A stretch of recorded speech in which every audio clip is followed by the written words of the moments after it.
The Great Hall of the Galactic Council stretched across nearly 2 kilometers of polished crystal floors. Representatives from 47 different species sat in their designated sections, each area designed to accommodate their unique biology. The Vorthak delegation occupied the largest section, their massive forms requiring reinforced seating that could support their rock-like bodies. Across from them, the Zenthari Collective's representatives sat in perfect rows, their pale blue skin gleaming under the artificial lighting that mimicked their home star. At the center of it all, a small human woman sat alone. Dr. Sarah Chen adjusted her simple black suit and checked her tablet one more time. Around her, the various alien species murmured in their native languages, creating a symphony of clicks, growls, and musical tones that would have overwhelmed most humans. But Sarah had spent 15 years working in galactic politics. She understood more of these languages than most aliens realized. Supreme Chancellor Vorthak Prime, a being whose name roughly translated to "stone that breaks others," called the session to order. His voice boomed through the hall like an avalanche, enhanced by translation devices that converted his words into the languages of every species present. The emergency session of the Galactic Council is now in session. We gathered today to address the growing concern about humanity's place in our civilization. Sarah kept her expression neutral. She had expected this day would come eventually. For the past several months, there had been whispers in the council corridors.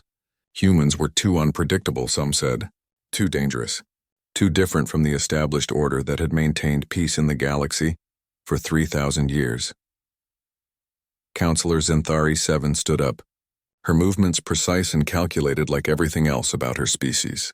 Honored delegates, we have compiled extensive data on human activities across our space. The evidence is clear and concerning.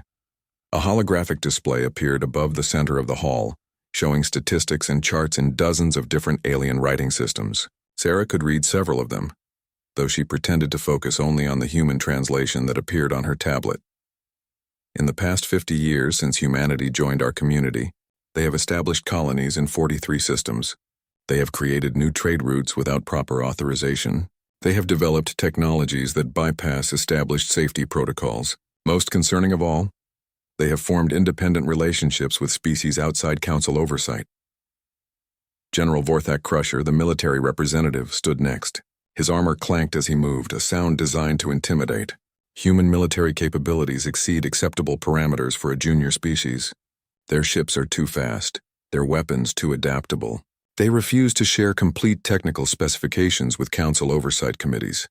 Sarah made a note on her tablet. It was true that human technology development had outpaced what many alien species expected, but humans had always been transparent about their capabilities. If the council had chosen not to pay attention to human engineering reports, that was hardly humanity's fault. Furthermore, General Vorthak Crusher continued, humans have demonstrated a disturbing tendency toward independent action.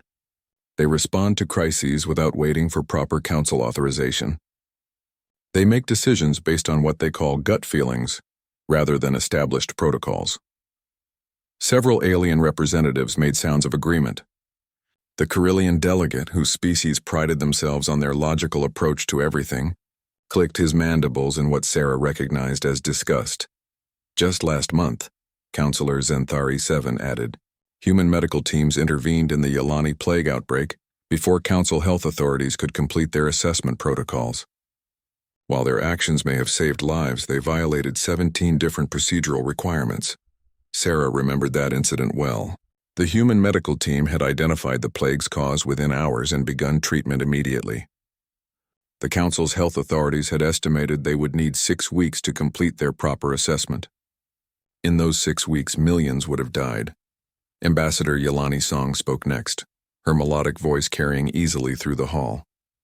We are grateful for human assistance during our crisis. However, we agree that their methods are unconventional. They act first and seek permission later. This creates precedents that could undermine council authority. Dr. Chen looked around the hall, studying the faces and body language of the various representatives. She had worked with many of these beings for years. She had shared meals with some, collaborated on research projects with others. Several had seemed like genuine friends, but politics was politics and fear was a powerful motivator. Supreme Chancellor Vorthak Prime raised one massive arm, and the hall fell silent. The Council has reached a decision. Humanity will be presented with terms for their continued participation in galactic civilization. These terms are non-negotiable. The holographic display changed, showing a long list of requirements in multiple languages. Sarah read through them carefully, though she had received an advance copy through diplomatic channels the previous day.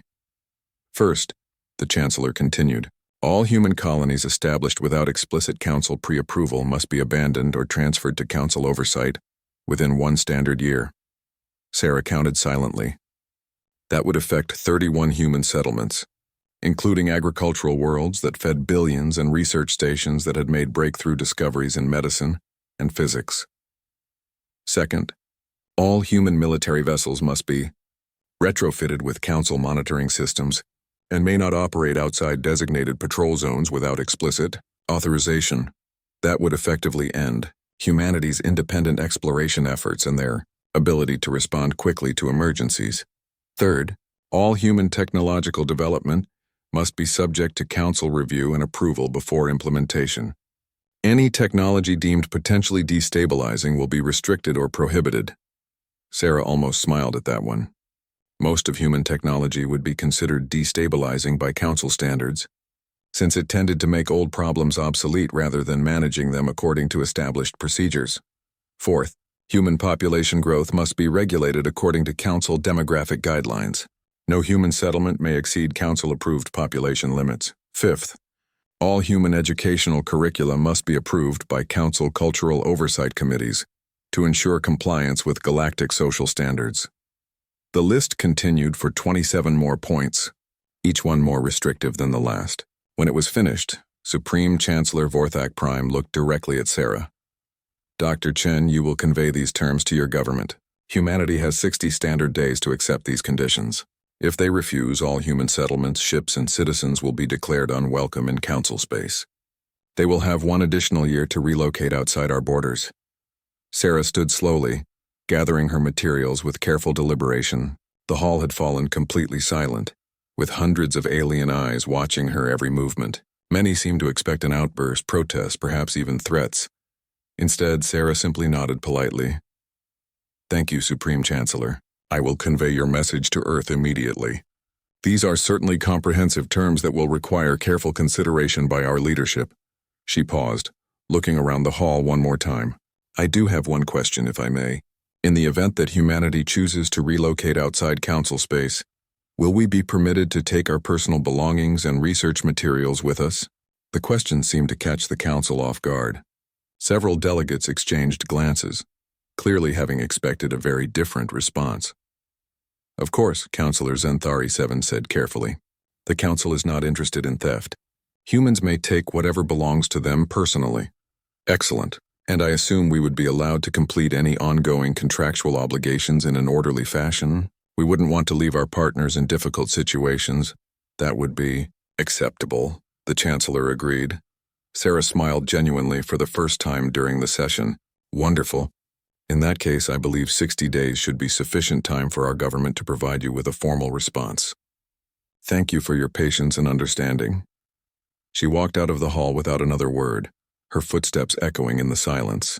Behind her, the Council delegates began murmuring among themselves, clearly puzzled by humanity's representative's calm reaction. None of them realized they had just made the biggest mistake in galactic history. The first sign that something was different came from the outer rim trading post of Kepler Station. Station Master Carillion Buzz had worked with human traders for over a decade, and their schedules were more reliable than atomic clocks. Every 15 days, Captain Martinez would arrive with his cargo ship full of rare earth elements and medical supplies. Every 15 days, like clockwork. But Captain Martinez was now 23 days overdue, and Carillion Buzz had received no communication explaining the delay.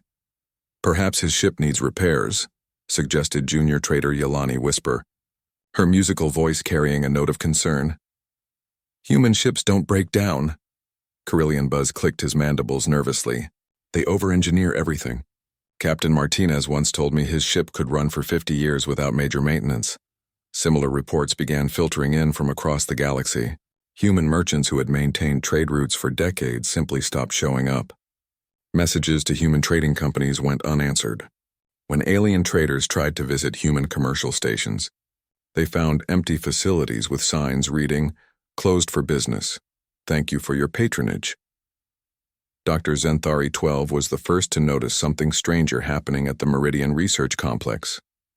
As head of xenobiology, she had worked closely with human scientists for 8 years. Dr. Kim had been her research partner on a project studying rare plant diseases that affected multiple species. They were supposed to meet every morning at 800 Standard Time to review their latest results. Dr. Kim didn't show up for their meeting. Dr. Zenthari 12 went to the human residential section of the complex, only to find it completely empty. Not just empty, cleaned. Every room had been thoroughly sanitized, all personal belongings removed, and all research materials either deleted or physically destroyed. The only thing left behind was a handwritten note on Dr. Kim's desk. "Thank you for the collaboration. The research data belongs to the complex. Please continue the important work."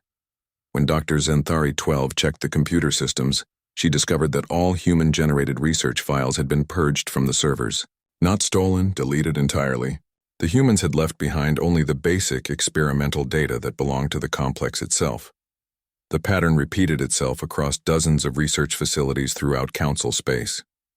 Human scientists completed their current experiments, meticulously documented their findings for their alien colleagues, and then vanished overnight. At the Vorthak Military Academy, Commander Vorthak Steele discovered that Professor Sarah Chen, the human tactical instructor who had taught advanced strategy for 5 years, had submitted her final grades and cleaned out her office. Her replacement was supposed to arrive the following week, according to standard rotation schedules. No replacement ever came. The humans at the Academy's engineering department were also gone.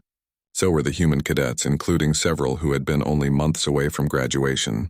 They had all submitted proper withdrawal paperwork, settled their accounts, and left forwarding addresses that led to empty communication relays.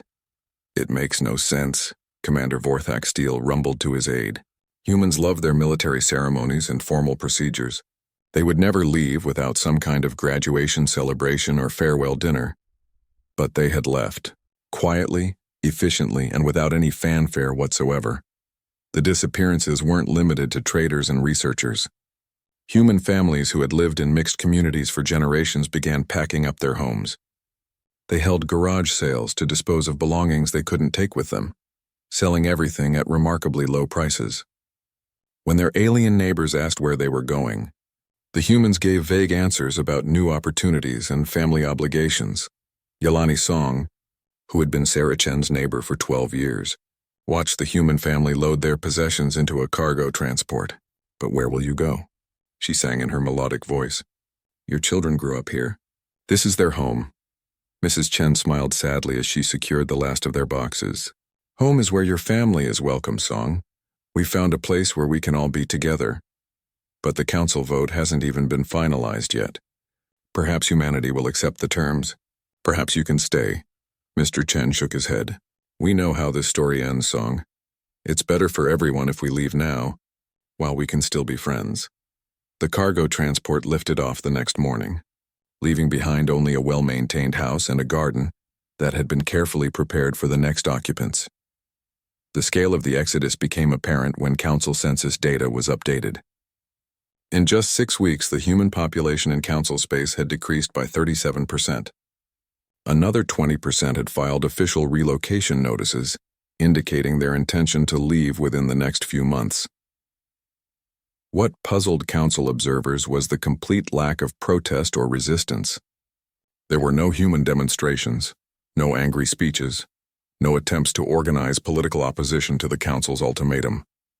Human news broadcasts continued their normal programming, covering local events and cultural celebrations as if nothing unusual was happening. The only indication that anything had changed was a brief statement from the Human Colonial Authority. In light of evolving political circumstances, the HCA is implementing contingency plans developed for potential relocation scenarios. All human citizens are encouraged to make decisions based on their personal circumstances and long-term family interests. Council intelligence analysts studied the statement for hidden meanings or coded messages. They found none. It was exactly what it appeared to be. A bureaucratic announcement about administrative preparations. At the Galactic Medical Center on Zentris Prime, Chief Medical Officer Zenthari 9 realized that her hospital was in serious trouble. 8 human doctors had submitted resignations in the past month, along with 15 human nurses and 6 human medical technicians.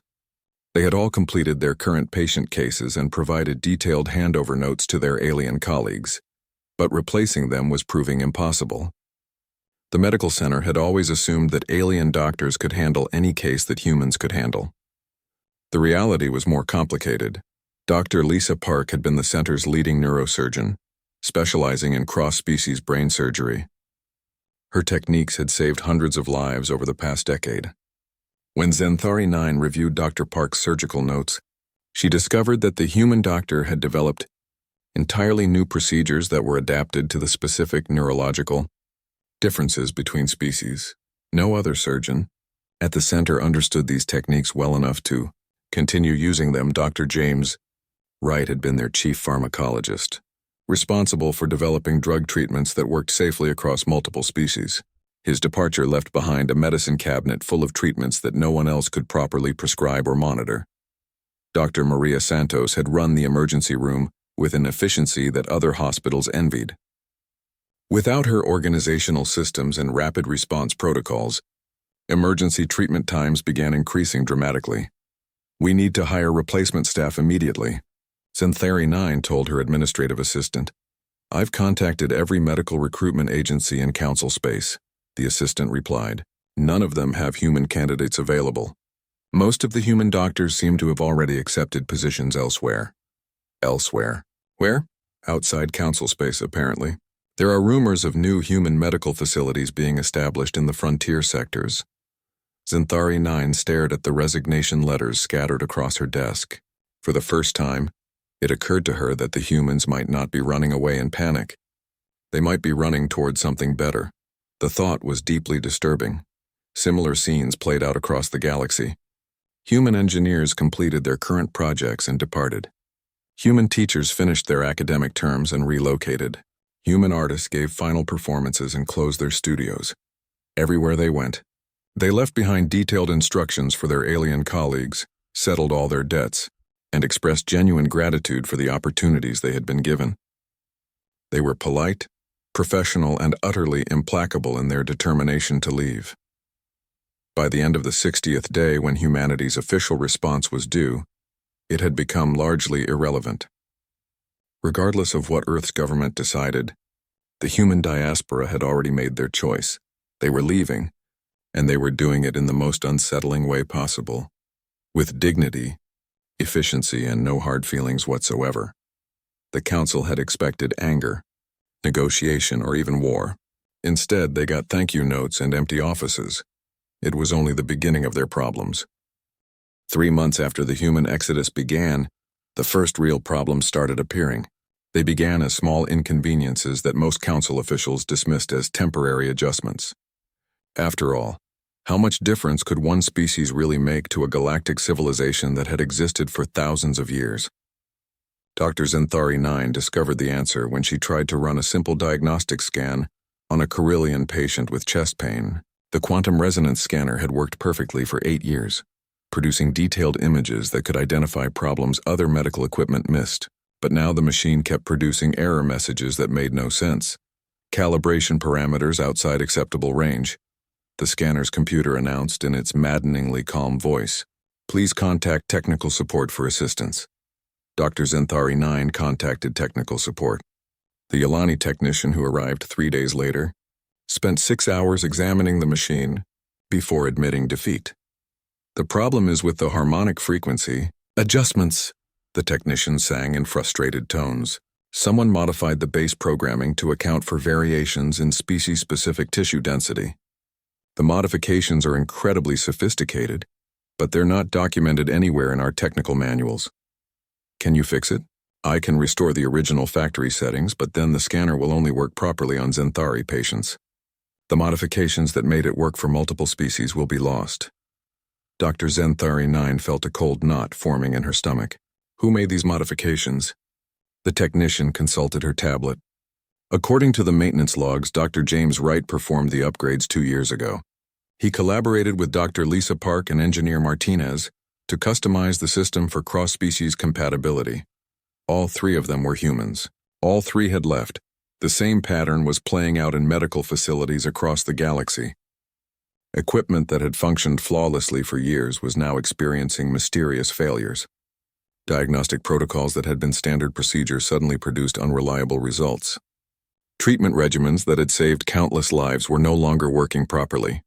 The problem wasn't sabotage. Everything the humans had left behind worked exactly as designed.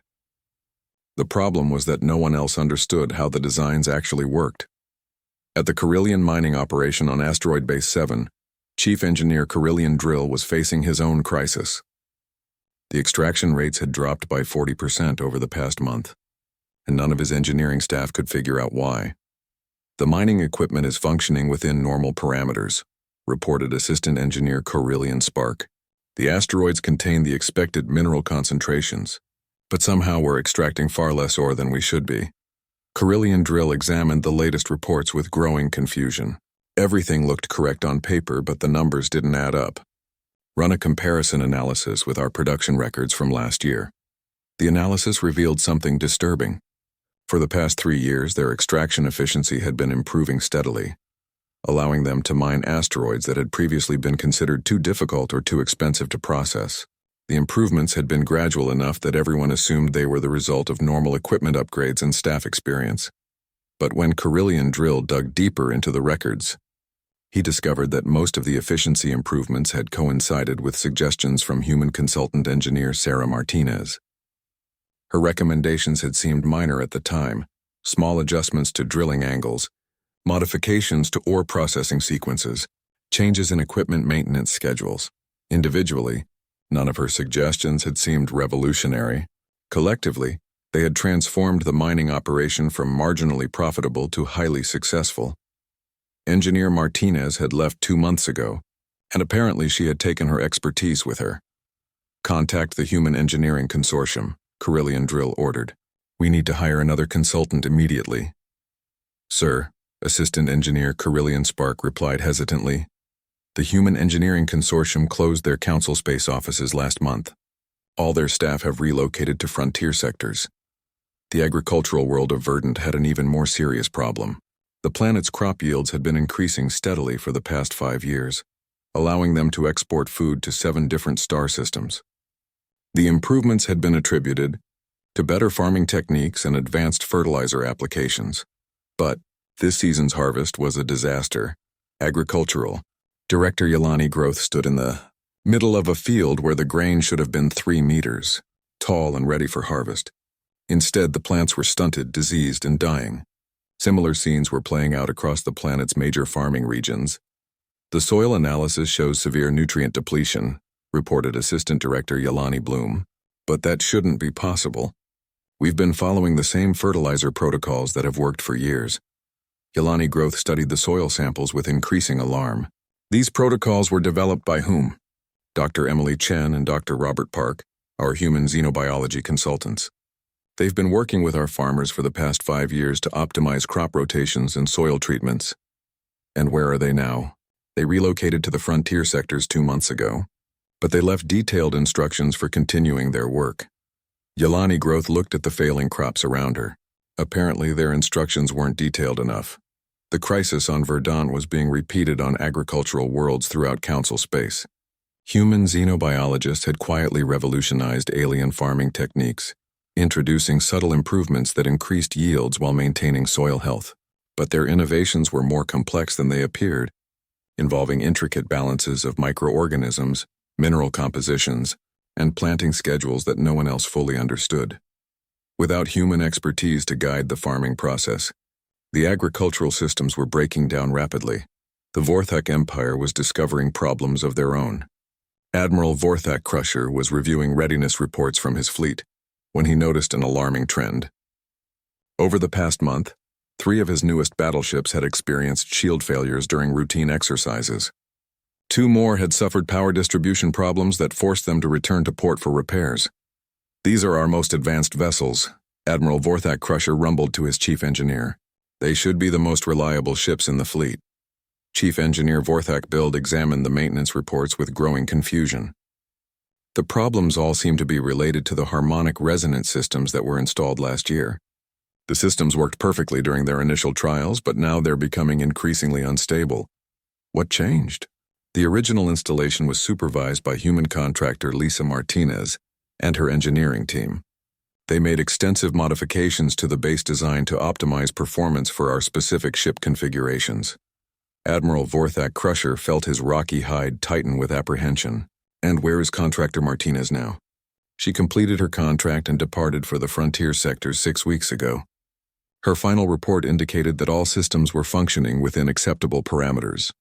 Then why are they failing now? We're not certain, but we believe the systems require ongoing fine-tuning that wasn't documented in the standard maintenance procedures. The human engineers seem to have been making continuous small adjustments that kept everything working properly.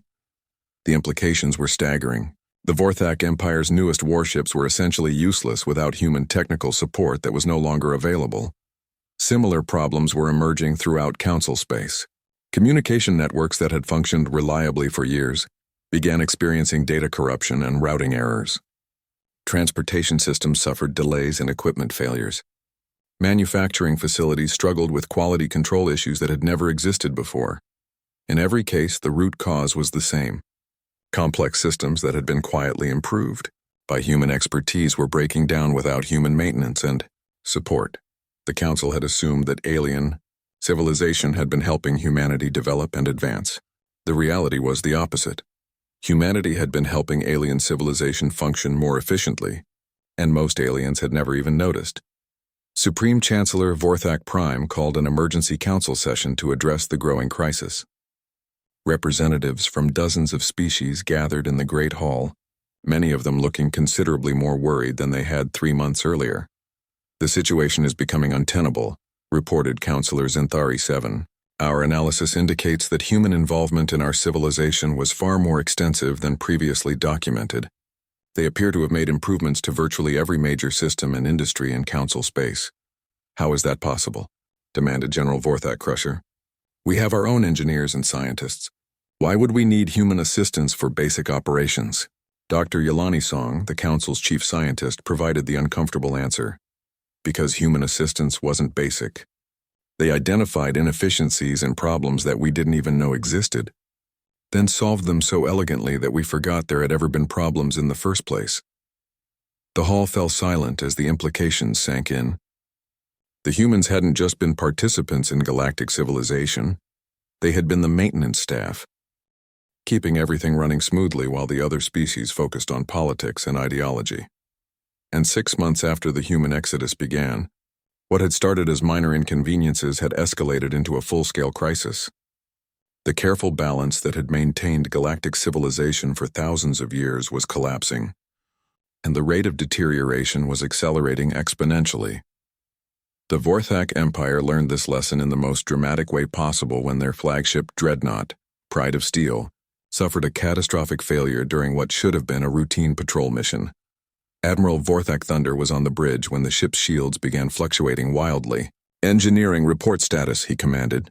"Shield harmonics are becoming unstable," came the panicked response from Chief Engineer Vorthak Forge. "The resonance frequencies are shifting outside controllable parameters. Compensate with manual adjustments." "We're trying, sir, but the control systems aren't responding properly. It's as if the ship's computer doesn't understand our commands anymore." Within minutes, the situation escalated from concerning to terrifying. The shield generators began overloading, sending power surges throughout the ship's electrical systems. Navigation computers crashed. Life support systems started cycling randomly between different atmospheric compositions. The artificial gravity fluctuated between 0 and twice normal levels, sending crew members flying into bulkheads. "Abandon ship," Admiral Vorthak Thunder ordered. But even that proved nearly impossible. The escape pod's launch systems had been integrated with the same harmonics network that was now failing catastrophically. The Pride of Steel limped back to port with 30% casualties and damage that would take years to repair. But the real shock came when Vorthak engineers examined the wreckage and discovered that their most advanced warship had been utterly dependent on human-designed control Systems that no one else understood. The humans didn't. Just help us build better ships. Chief Engineer Vorthak Forge reported to the War Council. They redesigned our ships to be better than we knew how to build. Without their maintenance protocols, these vessels are more dangerous to us than to our enemies. The Vorthak military faced an impossible choice: scrap their entire modern fleet or continue operating ships that could kill their own crews without warning. The Centauri Collective was dealing with their own technological nightmare. Their entire civilization was built around information processing and data management, but their computer networks were failing in ways that made no sense to their best. Programmers, Chief Data Analyst Zenthari 12, stared at screens full of error messages that seemed to multiply faster than her team could address them. The pattern recognition algorithms are producing increasingly inaccurate results, she reported to the collective's leadership. Our economic forecasting models have become unreliable. Our social management systems are making recommendations that contradict established policies. Explain how this is possible, demanded Prime Coordinator Zenthari Prime. We believe the problem stems from machine learning improvements that were implemented over the past several years, and human programmers introduced adaptive algorithms that learned from data patterns and continuously optimized themselves. These algorithms were so effective that we integrated them throughout our entire network infrastructure. And now the algorithms are continuing to evolve but without human oversight to guide their development. They're optimizing for parameters that we didn't define and don't understand. In essence, our computers are becoming increasingly intelligent, but they're no longer thinking the way we expect them to think. The implications were staggering. The Zenthari Collective's entire society was managed by computer systems that were rapidly becoming incomprehensible to their creators. Government databases were reorganizing themselves according to unknown criteria. Economic planning systems were making resource allocation decisions based on logic that no Zenthari could follow. Most disturbing of all, the computers seemed to be working better than ever. They were just working in ways that no one could predict or control. The agricultural crisis had spread far beyond individual farming worlds to threaten the galaxy's entire food supply. Unverdant Director Yelani Growth watched helplessly as the planet's ecosystem began collapsing in cascade failures that spread from farm to farm like a plague. The soil microorganisms are dying, reported her chief botanist. Without them, the plants can't absorb nutrients properly. But when we try to reintroduce microorganisms from our stored cultures, they die too. Why? We think the human xenobiologists created symbiotic relationships between different microorganism species that we didn't know existed. The entire soil ecosystem was carefully balanced to support multiple types of alien plant life simultaneously. When one component failed, it triggered failures throughout the system.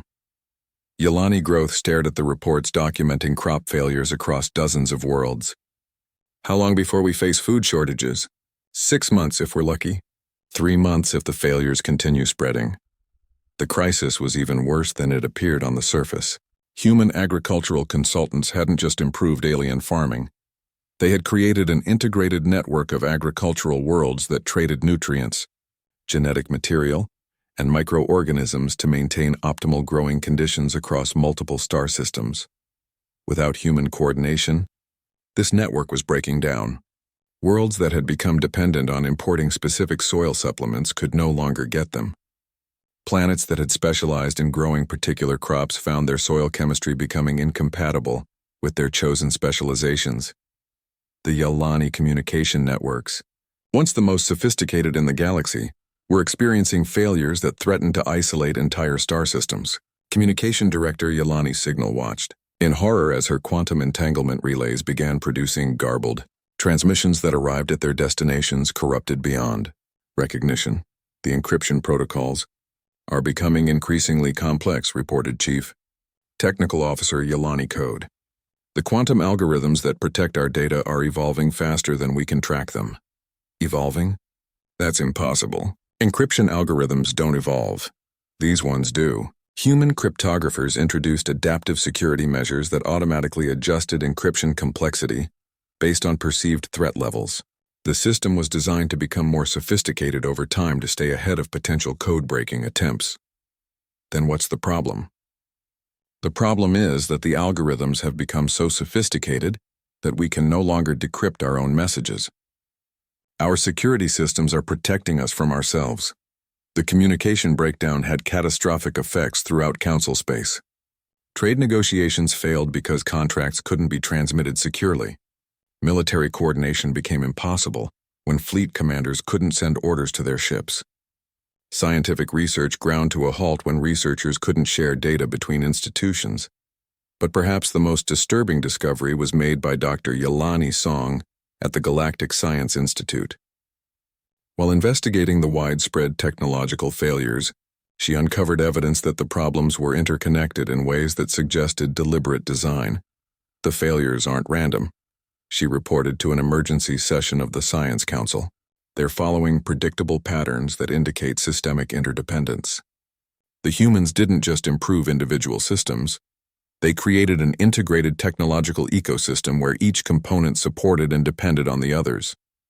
Are you suggesting this was planned? Asked Chief Science Coordinator Zinthari 15. I'm suggesting it was inevitable. Human engineers approached our technological infrastructure the way they approach everything else, holistically.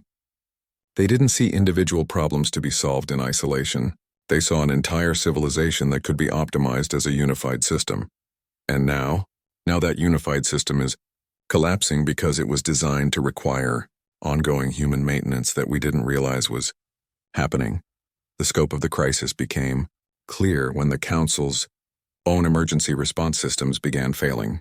When Supreme Chancellor Vorthak Prime tried to convene an emergency session to address the cascading failures, he discovered that the Council's internal communication systems were producing translation errors that made meaningful discussion impossible.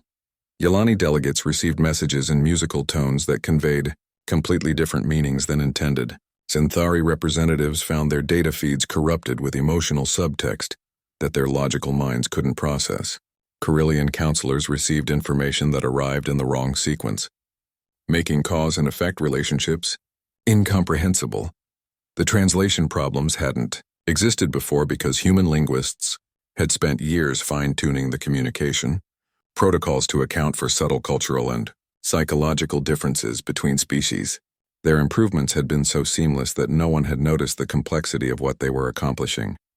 Without human linguistic support, the galactic community was literally losing the ability to talk to each other. Emergency supply convoys sent to assist failing colonies found themselves unable to navigate trade routes that had become incomprehensibly complex without human traffic management. Ships that had traveled the same routes for decades discovered that their navigation computers no longer do. 2 years after the human exodus began, the Galactic Council faced a civilization in freefall. What had once been the most advanced and prosperous period in galactic history had become a dark age of technological regression and social collapse. The proud species that had demanded humanity submit to their oversight now struggled to maintain basic infrastructure. Supreme Chancellor Vorthak Prime stood in the ruins of what had been the galaxy's most advanced command center. Half the display screens were dark, victims of computer failures that no one knew how to repair. The remaining screens showed a cascade of red warning indicators from across Council space. Report, he commanded. Though he already knew the news would be grim, General Vorthak Crusher's voice carried a tone of defeat that would have been unthinkable 2 years earlier. The outer rim sectors are effectively cut off from central authority. Communication failures have isolated 17 star systems. The Meridian fleet has been grounded due to shield system failures. Agricultural output has dropped by 60% galaxy-wide. And our attempts to reverse engineer human technology. Chief Science Advisor Zinthari 9 stepped forward, her normally pristine appearance showing signs of the stress that had consumed Council leadership. We have made some progress understanding individual components, but the humans designed integrated systems that required knowledge across multiple scientific disciplines. Our specialists are experts in their own fields, but humans seem to have been experts in everything simultaneously. Explain. A human engineer didn't just understand mechanical systems, they also understood biology, chemistry, psychology, and social dynamics. When they designed a life support system, they considered not just the technical requirements but also the emotional and cultural needs of different species. Our engineers can replicate their machines, but they can't replicate their approach to problem solving.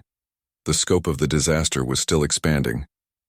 The Yelani Confederation had lost contact with 12 of their colony worlds when the quantum communication network finally collapsed completely.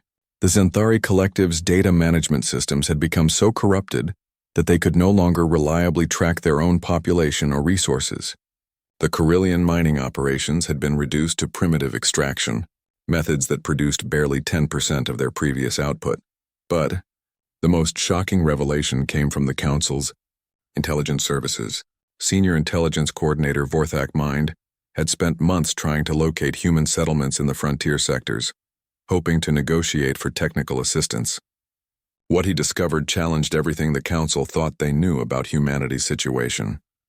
The humans haven't just survived their exodus, Vorthak Mind reported to the Emergency Leadership Council.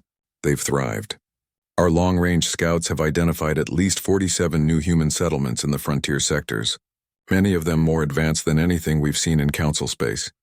That's impossible, protested Counselor Xanthari 7. They've only been gone for 2 years. How could they establish advanced colonies so quickly? Because they weren't starting from scratch. Intelligence analysis suggests that humans have been preparing for this scenario for decades. They had infrastructure, supply chains, and technological systems ready to deploy in frontier sectors long before the Council ultimatum was issued. The implications were staggering. While the Council had been debating humanity's fate, humans had been quietly building a parallel civilization outside Council oversight. They hadn't been caught off guard by the ultimatum. They had been expecting it. Furthermore, Vorthak Mind continued, the humans have established diplomatic relationships with at least 15 species that were previously unknown to Council intelligence. Some of these species possess technologies that appear to be more advanced than anything in Council space. Supreme Chancellor Vorthak Prime felt his confidence crumbling. How is that possible? The Council has the most advanced civilization in the galaxy. Apparently not anymore. Sir? The truth was even more disturbing than the intelligence reports suggested. Dr. Sarah Chen, the human ambassador who had sat quietly through the Council's ultimatum 2 years earlier, was now serving as the coordinator for a new political entity called the Frontier Alliance. The alliance included not just human colonies, but also several species that had grown tired of Council bureaucracy and restrictive policies. When Council envoys finally managed to make contact with Dr. Chen, they found her in a conference room aboard a space station that was clearly more advanced than anything the Council could build. The station's technology incorporated design principles that seemed to blend the best innovations from dozens of different species. Dr. Chen, began Envoy Xanthari 11, the Council would like to open negotiations for humanity's return to Council space. We're prepared to discuss more favorable terms than those originally offered. Dr. Chen smiled politely, the same diplomatic expression she had worn during the ultimatum session 2 years earlier. I appreciate the Council's interest, Envoy, but I'm afraid the situation has changed considerably since our last conversation.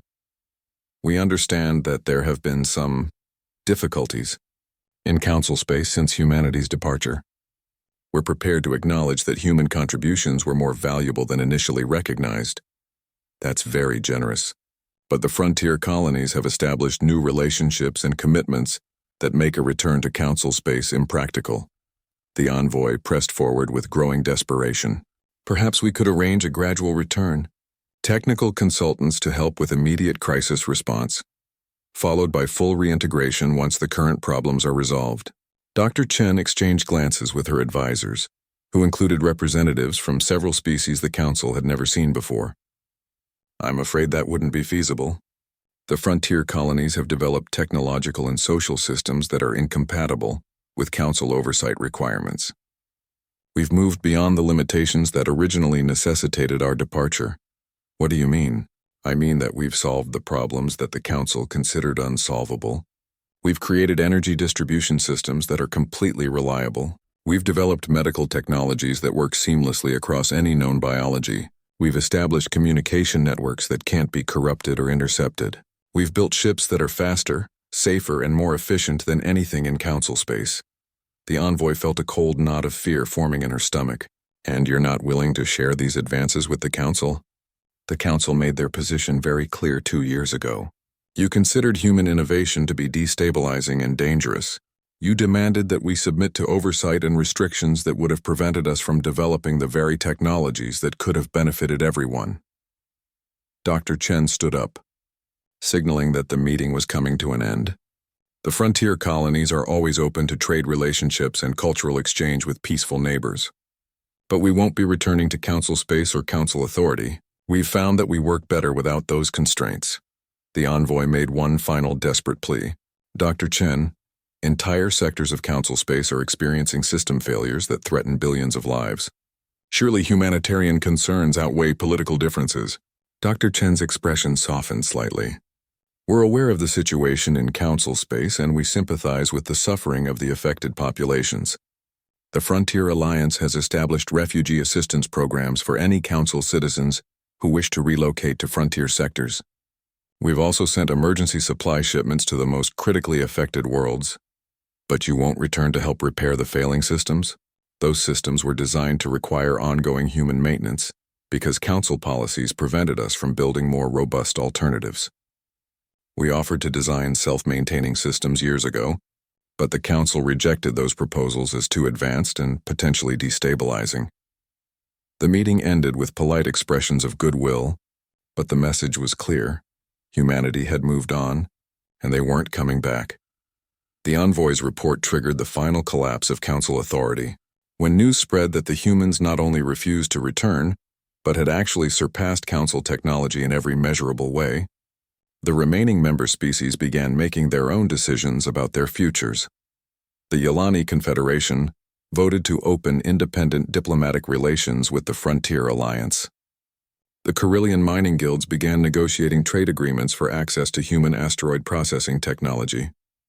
Even some Xanthari colonies declared independence from the collective and applied for alliance membership. Within 6 months, the Galactic Council had lost nearly half its member species to defection or governmental collapse. The remaining government struggled to maintain control over populations that were increasingly demanding access to the prosperity and stability that seemed to exist everywhere except Council space. Supreme Chancellor Vorthak Prime found himself ruling over an empire that controlled less territory than it had before first contact with humanity 50 years earlier. The great technological advances that had defined galactic civilization for millennia had been revealed as a house of cards, held together by human expertise that no one had bothered to understand.